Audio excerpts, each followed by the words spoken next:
Blue Avian je mierumilovná, staroveká rasa, ktorá sa objavila v našej slnečnej sústave už pred miliónmi rokov. Jej členovia prinášajú posolstvo mieru a nádeje pre ľudstvo. Existujú za hranicou času a priestoru. Predpokladá sa, že tieto bytosti navštívili Zem pred tisíckami rokov a pomáhali v duchovnom rozvoji ľudstva. Cory Good je jeden z hlavných kontaktérov Blue Avians. Podľa Coryho sa Blue Avians znova vrátili, aby nám pomohli pri procese vzostupu. Hovorí sa, že ich trojdimenzionálne telá sú humanoidné, 2,5 metra vysoké vtáčieho vzhľadu a pokryté modrým perím. Asi najvýraznejším aspektom Blue Avians je ich vyššia hustota a extradimenzionálne schopnosti. Aj keď sa tieto bytosti fyzicky ukazujú ako tvory podobné modrým vtákom, je to len jeden aspekt ich dimenzionálnej podstaty, zrejme prijatý v dôsledku komfortu bytia v našej hustote. Keď sa vo fyzickom prostredí rozhodnú zmaterializovať, majú podobu humanoidných bytostí, s hlavami pripomínajúce hlavy vtákov a modrým perím. Ich dimenzionálna perspektíva siaha z 3. až po 12. dimenziu. Mnoho vtáčich druhov sa v našom vesmíre vyvinulo z malých vtákov. V priebehu ich prirodzeného vývoja a množstva inkarnácií v telách podobných vtákom sa vyvinuli do pestrej rozmanitosti farieb, veľkosti a adaptácie. Ich najčastejšia podoba je však v modrej farbe. Ich schopnosť vnímania sa vyvíjala prostredníctvom ich vizionárskej perspektívy a schopnosťou presúvať sa myšlienkami. Ovládli schopnosť teleportácie, čo viedlo k expanzii a integrácii ich druhu na iné svety. Bytosti Blue Avians boli geneticky zmiešané s ľuďmi, čo bol experimentálny trend, bežný v tomto vesmíre. Vtáky na našej planéte sú darom od vtáčich bytostí z vyšších dimenzií, aby pomohli regulovať elektromagnetickú atmosféru Zeme. Blue Avians sú známi tiež svojou svetlou, inteligentnou a viacrozmernou stránkou. Sú to veľkí duchovní učitelia, ktorí sa často zaoberajú planetárnou kontrolou mnohých svetov. Majú schopnosť ľahko zvyšovať vibrácie a sú slobodnými mysliteľmi a empatikmi, ktorí nie sú zviazaní obmedzeniami skupinového vedomia. Vyššie dimenzionálne mimozemské formy sú často žiadané pre svoju prirodzenú vyššiu perspektívu. Blue Avians sú členmi vesmírnej federácie známej ako Aliancia bytostí sfér. Sú tu, aby udržiavali energiu stabilnú počas prechodu Zeme do oblasti vysokej kozmickej energie. Podľa Coryho Gooda nepoužívajú vesmírne lode, tak ako ich poznáme. Používajú napríklad guľovité zariadenia, ktoré boli vyslané na ochranu našej planéty. Ich lode sú dôkladne rozmiestnené po celej našej slnečnej sústave, aby monitorovali a stabilizovali prichádzajúce energie. Ich guľovité lode sú obrovské a multidimenzionálne v tom zmysle, že sa môžu zmaterializovať vo vyšších hustotách. Ich posolstvo vyzýva ľudí, aby si pomohli hlavne sami. Vysvetľujú, že vzostup môže byť dosiahnutý len ľudstvom, ktoré si rieši svoje vlastné problémy. Blue Avians komunikujú prevažne telepaticky a často iniciujú kontakt s ľuďmi prostredníctvom snov. Podľa Coryho Gooda tieto bytosti tiež používajú formu posunkovej reči a vytvorili tajný pozdrav, ktorý učia kontaktovaných, aby vedeli, že komunikujú so skutočnými Blue Avians. Aj keď niektorí tvrdia, že prijali správy od týchto bytostí pomocou channelingu, Cory Good vyvracia túto možnosť s tým, že Blue Avians sa rozhodli túto metódu nepoužívať kvôli rušeniu inými mimozemskými inteligenciami. Predpokladá sa, že vďaka svojej existencii mimo fyzickú realitu, majú schopnosť telekinézy. Vtáčia rasa bola v kontakte s ľudstvom už v minulosti. V celej ľudskej histórii sa nás pokúšali priviesť k novým perspektívam, zvyčajne prostredníctvom učiteľov, kňazov alebo šamanov. Bytosti Blue Avians sa mnohokrát objavujú v ľudskej mytológii. Tak napríklad egyptský boh slnka Horus bol zobrazený s vtáčou hlavou, rovnako ako boh Tót. Bol považovaný za tvorcu ročných období, mesiacov, rastlín a zvierat. Najčastejšie bol zobrazovaný ako humanoid s hlavou modrého orla nosiaceho korunu a so slnečným diskom, na ktorom je had skrútený po jeho obvode. V chráme bohyne Hathor môžeme vidieť rôzne bytosti Blue Avians, vrátane veľkej kozmickej matky bohyne Eset, jej syna hora boha svetla, modré vtáčie bytosti a modrých ľudí, ktorí na sebe majú plášte z peria. Keď sa pozrieme bližšie na rameno hora, uvidíme okrídleného hada. Okrídlený had bol židokresťanstvom prijatý ako symbol pre Serafa. Seraf je anielská bytosť čistého svetla a lásky. Serafín je zvyčajne vyobrazený ako červený okrídlený vtáči muž. Červená farba preto, lebo horí láskou stvoriteľa. Tiež sú však zobrazovaní aj ako modrí anjeli alebo vtáči ľudia. Títo modrí vtáči anjeli sú strážcovia dverí, alebo brány spájajúce zem s nebeskými ríšami. Bytosti Serafín prišli na zem, aby učili ľudí umeniu vzostupu a premeny na anjelov alebo modrých vtákov. Byť poboskaný Serafom znamenalo byť zasvetený do tajomstiev vzostupu a do našej božskej podstaty. Na svojej slnečnej lodi sprevádzal hora boh Tót, ktorý bol neoddeliteľnou súčasťou egyptskej mytológie, spravoval vesmír, riešil spory a zlepšoval systémy písania, mágie a vedy. Je zobrazovaný ako bytosť s hlavou ibisa. Podobné bytosti môžeme nájsť v mnohých kultúrach po celom svete. Vo viere kmeňa Hopi existuje orol Kačina, ktorý je posol medzi ľuďmi a stvoriteľom. V hinduizme existuje bytosť s hlavou a krídlami orla nazývaná Garuda.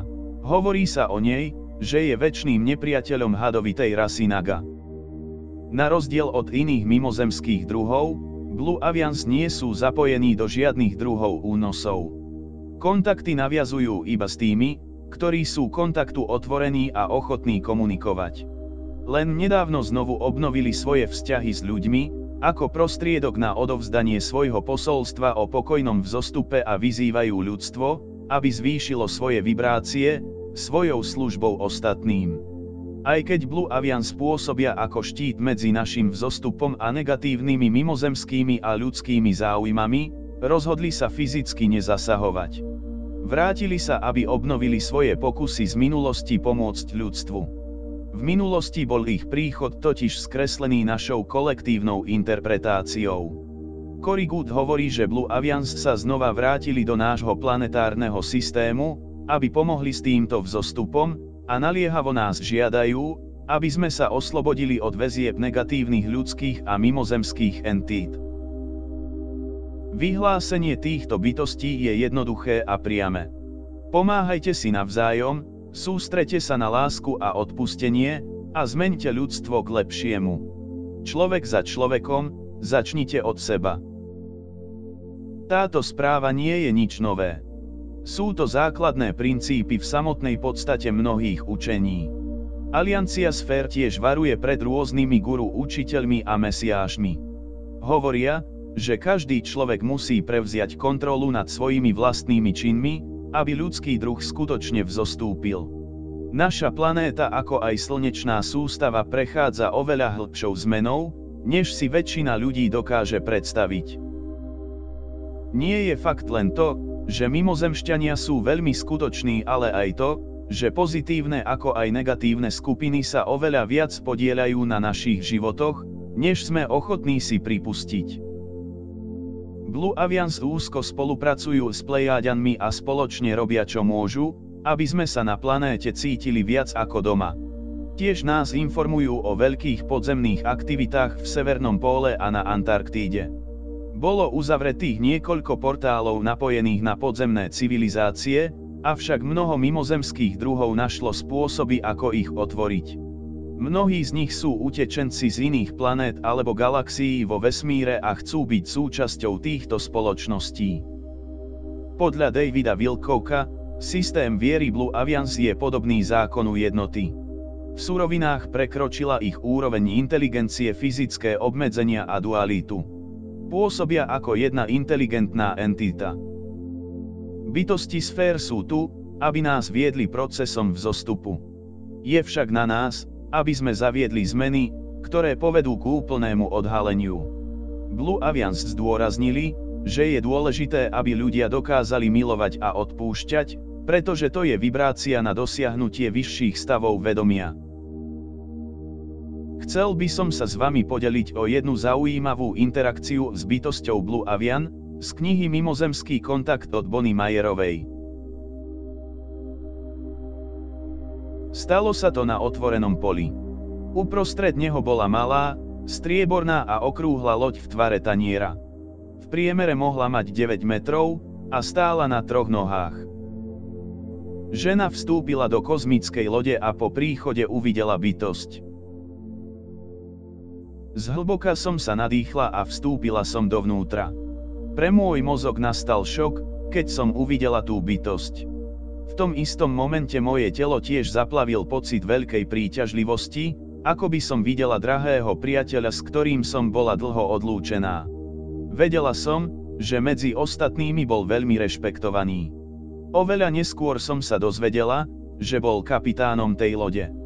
Vedela som, že to bol muž, vysoký 2 metre. Jeho pokožka bola modrá a nevyzerala ako tá naša. Jeho telo bolo pokryté niečím, čo pripomínalo perie, a nevidela som žiadne oblečenie. Jeho hlava bola zvláštna, podobala sa hlave orla. Jeho ústa tiež pripomínali zobák orla. Mal neobvykle dlhý tenký krk a 2 ruky, ktoré boli na jeho výšku dlhšie ako je obvyklé. Na jeho prstoch boli niečo ako pazúre. Jeho trup bol dosť mohutný, ale tenký. Jeho nohy nemali perie a na jeho veľkosť boli krátke. Najviac zarážajúce boli jeho oči. Vyzerali ako bazény krásnych modrých vôd ostrova Aruba. Jeho oči boli celé modré bez očného bielka. Možno najlepší spôsob, ako ho opísať je, že vyzeral ako veľký, modrý a tenký vták. Volal sa Erik. Mimozemšťania zrejme upokojujú ľudí tým, že si dávajú pozemské mená. Väčšina ich skutočných mien by znela buď veľmi zvláštne, alebo by boli pre pozemšťanov nevysloviteľné. Vystrašil ma, pretože bol taký veľký a tak odlišný od všetkého, čo som kedy videla. Ale zároveň som vedela, že mi neublíži. Erik mi povedal, že celý môj systém viery je zlý. Povedal, že všetci mimozemšťania nemajú modré oči a blond vlasy, a dokonca nevyzerajú všetci ako muži alebo ako ženy. Najdôležitejšia vec, ktorú som musela pochopiť, bola, že vo vesmíre nevyzerajú a ani nerozmýšľajú všetci rovnako. Celé moje vnímanie vesmíru sa zmenilo žmúrknutím oka. Táto veľká modrá bytosť natiahla ruky, ako keby ma chcela objať. Váhala som, pretože som si nebola istá, či by mi to bolo príjemné. Keď som sa pozrela do jeho očí, vedela som, že sa nemusím ničoho báť. Objal ma. Bolo to najlepšie objatie, aké som kedy dostala. V tomto okamihu som vedela, že som doma. Tam som patrila. Chápala som, že zem nie je môj skutočný domov. Povedal mi. Sú tu bytosti, s ktorými by som ťa chcel zoznámiť. Pamätaj, že toto je jedna z najlepších lekcií, ktorú sa musíš naučiť. Žena bola potom na lodi predstavená rôznym iným mimozemšťanom. Vo svojej knihe Bonnie Mayerová ďalej pokračuje v rozprávaní tohto príbehu. Ďakujeme za sledovanie.